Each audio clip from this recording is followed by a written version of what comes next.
fun. Yeah, no problem. Really the whole point of this is just to get a deeper insight from indie musicians about their experience, going through the recording process and just like the creative process in general. For sure. And what can we all learn collaboratively from what those experiences are like for us as individual musicians, but then also working with a band. And so really that's kind of the genesis of where this starts. Cool.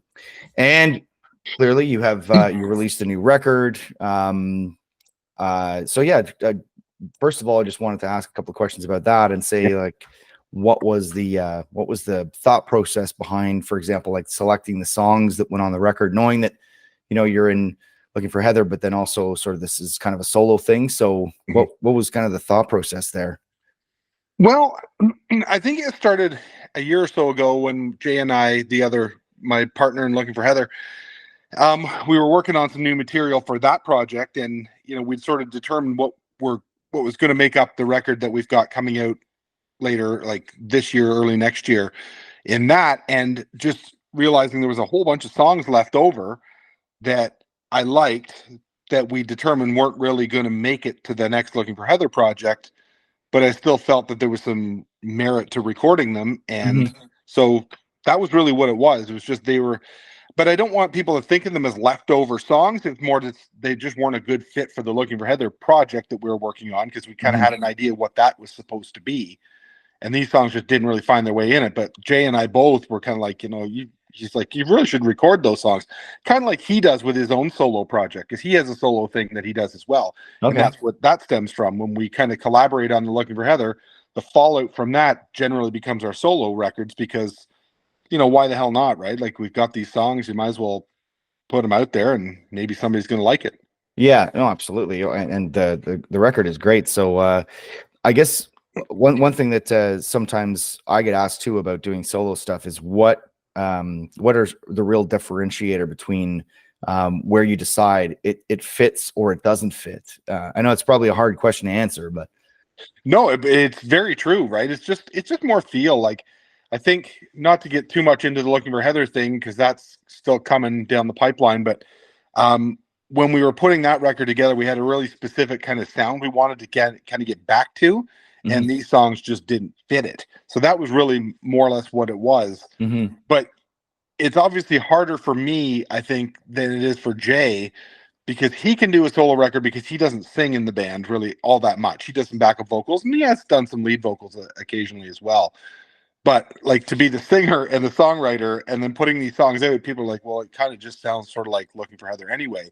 Which, I mean, it's naturally going to do that, of course, right? And you would know as a singer too, right? Like, if you were to put out a solo thing, it's going to have a Shoemaker kind of vibe to it, because it's just coming from the same, filtering through the same voice. But I tried to do some different things when I made this record to kind of make it so it wasn't a Looking for Heather album. That makes sense. Yeah. Do you find when you're in the writing process that lyrically it's something that fits more with what you would prefer to be kind of your solo statement rather than a band statement? Yeah, I think that's a big piece of it. These songs, I really tried to write just different than what I would do with Looking for Heather, where sometimes we, and again, like you said, there's a band involved in that where there's two other guys. Like Looking for Heather, even though it's just Jay and I mostly, there's another fella named Randy who's been with the project since, the late 90s.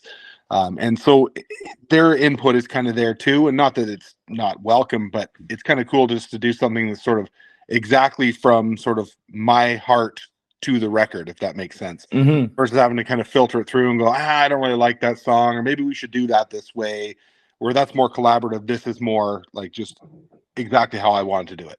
Yeah. So sorry, there's session guys, or they're not session guys. They're the same musicians they're working with you on the solo record? The solo record was played virtually entirely by myself. Oh, okay. So I did all the drums, all the guitars, vocals. I did have a bass player, because I don't consider myself much of a bass player. I plunk around on a bass, but to give the songs kind of the feel that I think they should have to do them right, I thought it would be worth investing in having a bass player come in and do it. But it wasn't Jay.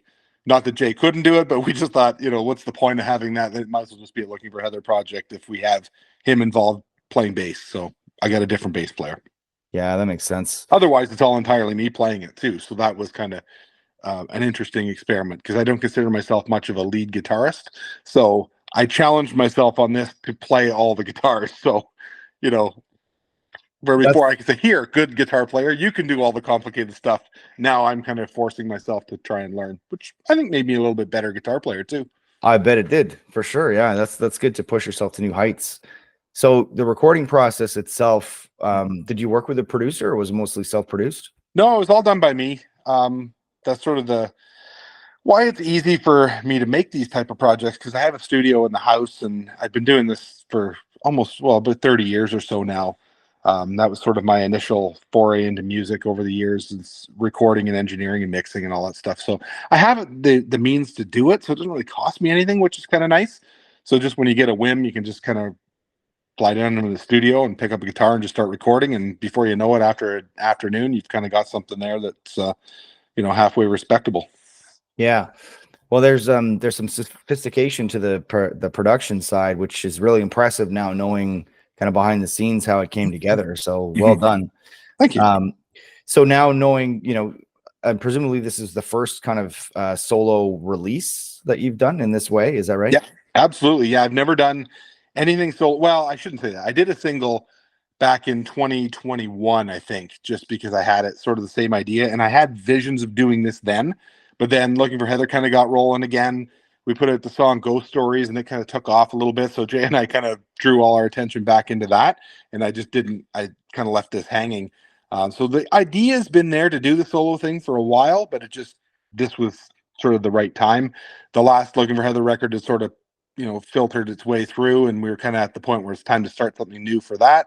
So before we did that, I thought, let me jump in and do this solo thing. And then we'll do another Heather record. Mm-hmm. So is there anything that you would have done differently as far as the recording process, or did everything kind of come together the way that you envisioned? Yeah, I took a really less is more approach on this one, where the whole idea behind this album, I was trying to capture the vibe of a band playing the song live in a room, but it was only me playing everything. Mm-hmm. That was the challenge, because I kind of wanted it to have more people involved, but I just didn't have the time and to put that all together. So I thought, how do I do it where I can get it to sound that way, but it's just me playing everything? So maybe listening back to it, there's some scruffiness in there that, if I was doing it like a Looking for Heather album would do, I would probably have cleaned up some of that scruffiness. But I thought, if a band's playing and you're supposed to be capturing it as if it's one take, you're going to have scruffiness, because 4 different human beings wouldn't play everything locked time, perfectly tuned and stuff. Kind of like we've sort of been conditioned to listen to music now. It's all perfect and everything.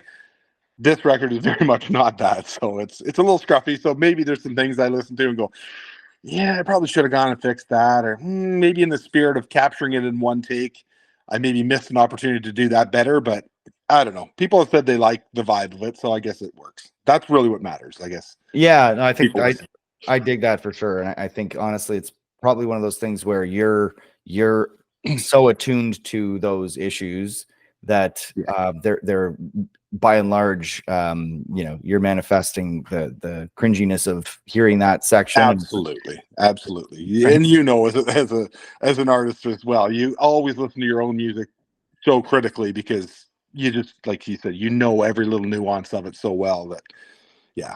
You find yourself holding back when you're playing it for somebody, saying, "Oh, this is the part that's coming up here where I screwed up the whatever." You maybe talk a little louder over it, so guys, so this part coming up here, and then you hope they don't hear that snare hit that doesn't quite catch the whole snare drum quite the way it should, or whatever. Yeah, totally. And you ended up shooting a video. I don't know, maybe you've done several, but there was one particularly I think that you did for Sometimes You Know the Truth. Mm-hmm. What was the process like for getting that together, and why did you decide to shoot a video for that song specifically? Was that going to be the release? Yeah, that was the first single. I thought I wanted it. I think when you say solo record, everybody kind of assumes, or at least to me, everybody kind of assumed it was going to be some James Taylor, sitting on a stool playing troubadour music or something. And I'm I want people to understand this is still a rock thing. So I put that song out because it kind of just hits you in the face with sort of rock. And I think it speaks to some of the stuff that's gone on in my life recently. So I thought it was a good, honest assessment of, you know, where I wanted this record to go and kind of the good first impression. So we did the video just in an empty field down by my house. I drove around for probably 2 weeks trying to figure out a spot because I wanted it to kind of sort of look like the album cover, that desolate sort of desert kind of thing. But obviously living in Ontario, Canada, there is no, you know, cactuses and desert type thing. So we found a dirty old field down by where they're building some new houses. And this is just, there's a bunch of stuff laying around and some undeveloped land. So I thought, okay, this looks all right. It looks desolate enough. That's interesting that you took the initiative to sort of find the appropriate spot. So that means that you had the vision in mind for the storyboarding the video, right? Yeah. Before going into it. And is that something that you basically planned out before getting into the? Did you end up shooting the video or who? Yeah. So Jay Bose, that's kind of his other side passion, is he does videos and a lot of production work. So he does all the Looking for Heather videos as well. So I just had him shoot it because he's got all the cameras and all the equipment and all the gear that he has access to through his own stuff, plus with his work. So he brought down all the gear and we just shot it down the street. Nice. So who's the woman in the skull mask? That's my kid. So really, yeah, that was just, we have this long history where, you know, they're always in the video and stuff like that. So that's cool. Just had to kind of carry on the tradition. Oh, that's really neat. That's neat. So what are some ways that you're actively like promoting or have promoted this record, and is it sort of a different philosophy that you're taking with this one? And I saw that recently you got some vinyl cut, which is cool. So is this kind of a different scenario for you in terms of how you're going about promoting it? Yeah, sort of the same. I'm probably not putting as much effort into it as I do with the Looking for Heather stuff. Truthfully, I probably should put more.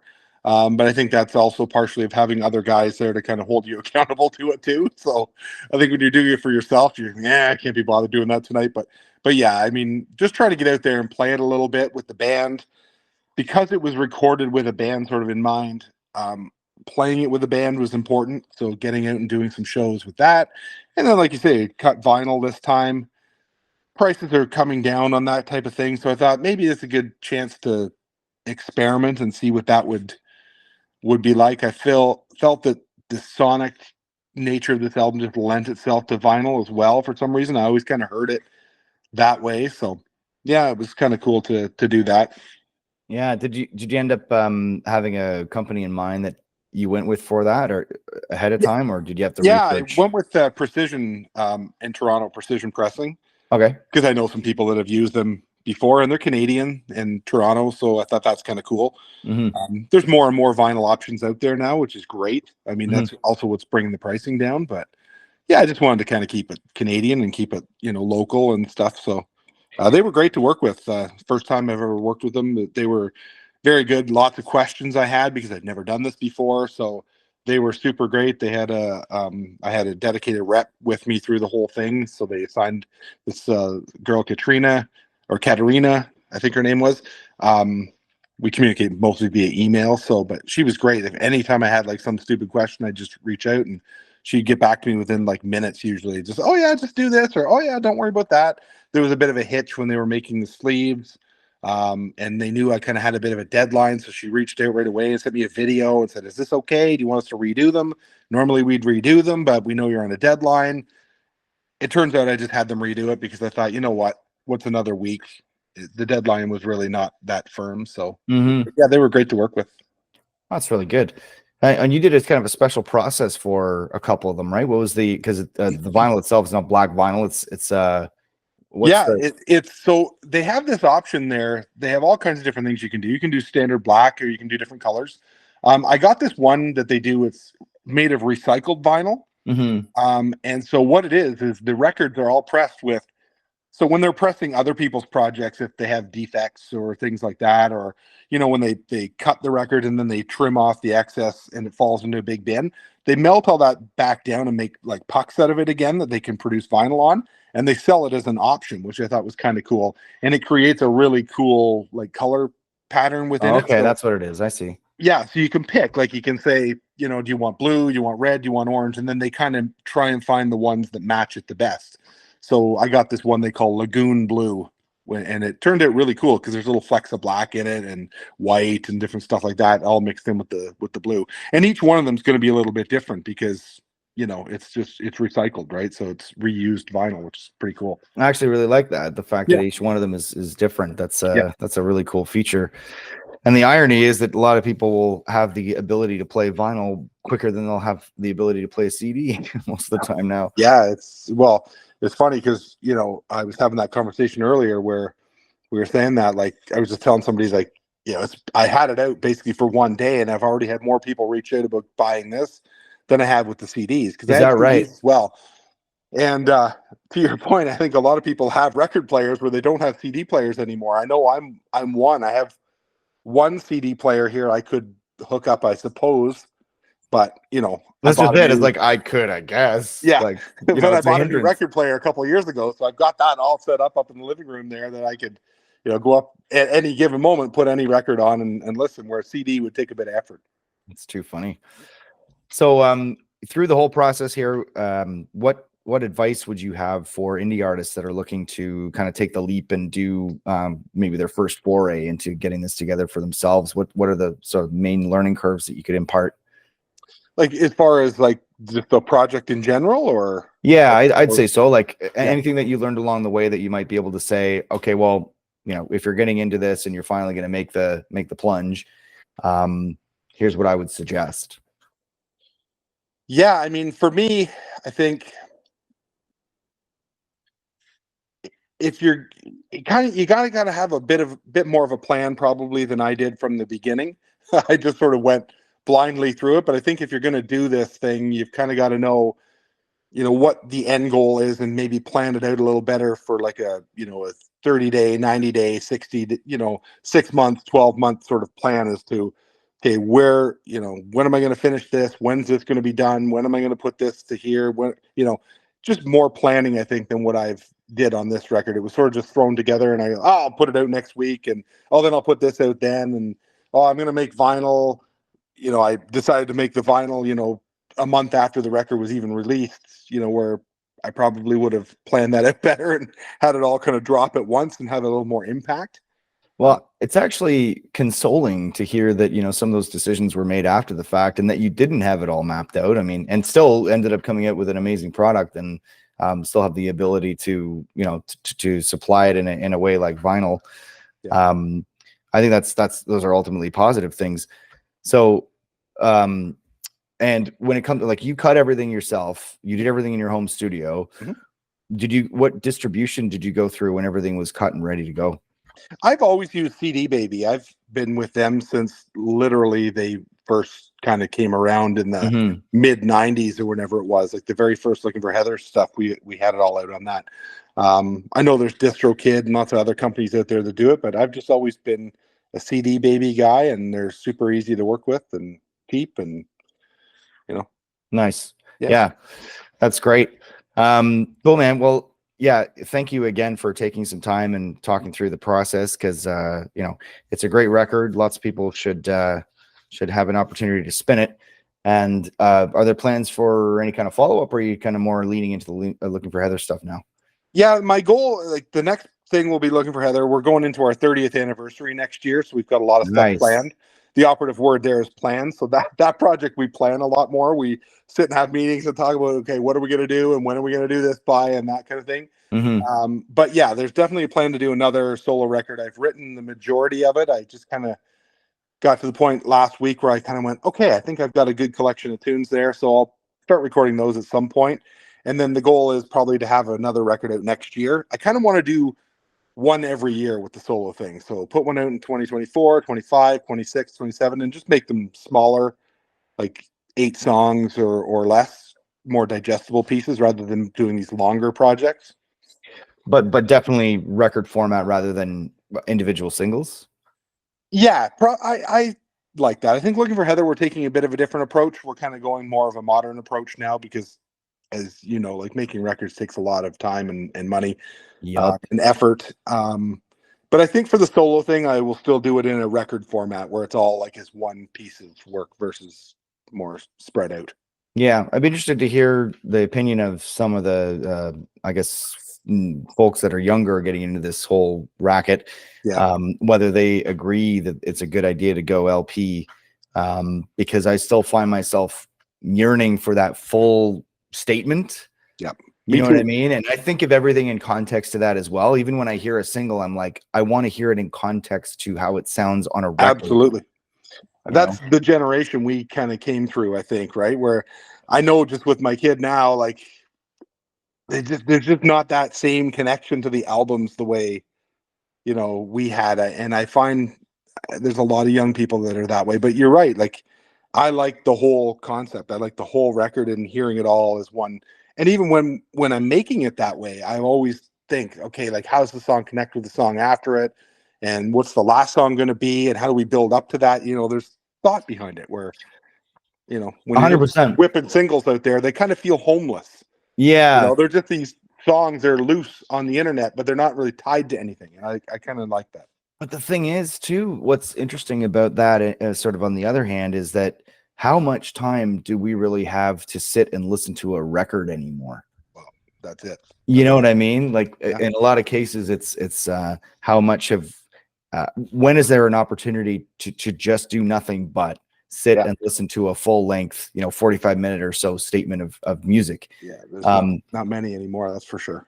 And I just wonder if that's like, as much as we admire it as a form, how it's sort of maybe not the way that we should be thinking about it. I don't know. It's hard to bitter pill to swallow, I mean, I noticed it the most when you look at the streaming numbers, and I look at, like, you put in an album and you can definitely see the top of the album, and then the numbers start to dwindle as you get to the bottom, because people just don't have that 45 to 50 minutes to go through it. Like when CDs first came out, it was all about, let's see how much you can cram on, right? Like every band put out a 15-song album, and the albums were all an hour and 20 minutes long and stuff. And you're noticing now, like everybody's putting out EPs and an album's like 8 to 10 songs at most anymore. So yeah, I think that's definitely, and like I said, you see it on the streaming numbers. They don't lie. Like even on the Dark Country record, like it definitely is very top heavy, and then it starts to dwindle as you get to the bottom, because people just don't put it on and spin the whole thing through. They pick and choose. Yeah.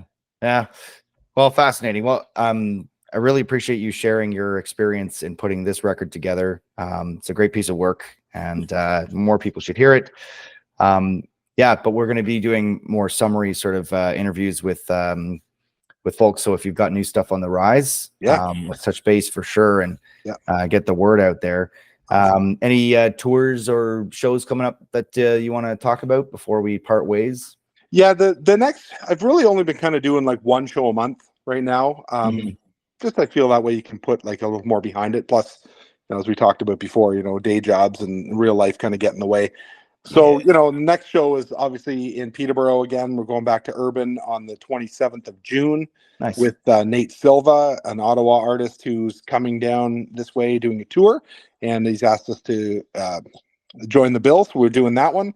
And then we've got some stuff coming up in the fall, which we haven't really announced any of it yet, but there's a few things coming up. One in September, another one in October.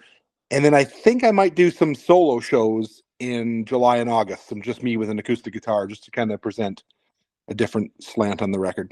Very nice. Very nice. Yeah, well, keep us posted for sure on what those dates are.